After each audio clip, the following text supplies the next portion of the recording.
Hi, this is Steve Kelley with how much money can you save by paying off your mortgage early? Now, as someone who paid their entire mortgage off at the purchase, buying a distressed home and then renovating it, I can tell you that there are some disadvantages to paying off your mortgage. I would say long term, there really is no better plan than a 30-year fixed mortgage at the current rates, which is sub 5%. So one thing that people realize is that the 20% mark is usually a big difference, and you essentially, if you're paying a 30-year loan, you've made 3 times the amount of the money, give or take, and you're basically going to be paying 3 times the amount of that loan over the 30 years. Now the biggest savings on that is the interest savings on your taxes. Now as soon as you put down 20%, you're cut off a third of that. All right, so that's where this is a huge difference. So you basically only made double the amount of the mortgage now.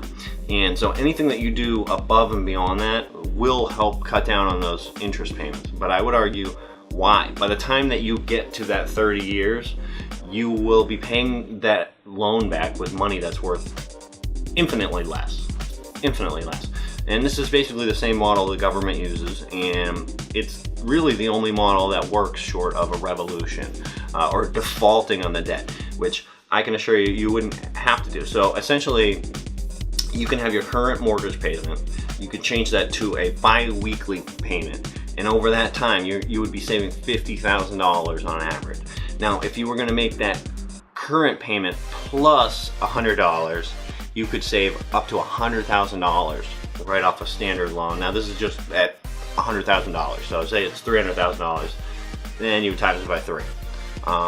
And if you were going to do bi-weekly payments plus $100, then you would be dealing with $64,000 in savings. So this can be a big saver, and I don't want you to get the wrong idea, but I would say once you put that money in there, short of actually selling it and having to pay tax on that, if you're doing that, depending on how you structure that, you would essentially just have the money in the house. So it's lazy money, it's not doing anything.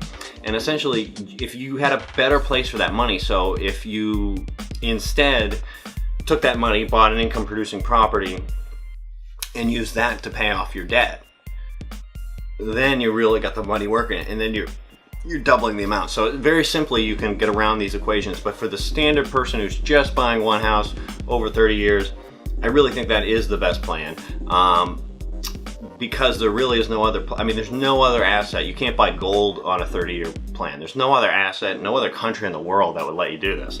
So this is just one of those unique things that happens here, and it really is a good idea. But again, it's not an asset unless it's paying you money. It's just a liability, but you gotta live somewhere, and you'd be paying if you were renting it anyway. So I can see the argument there.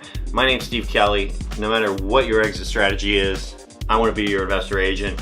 Give us a call, livefreerealty.com. I'll talk to you soon, and don't forget to subscribe.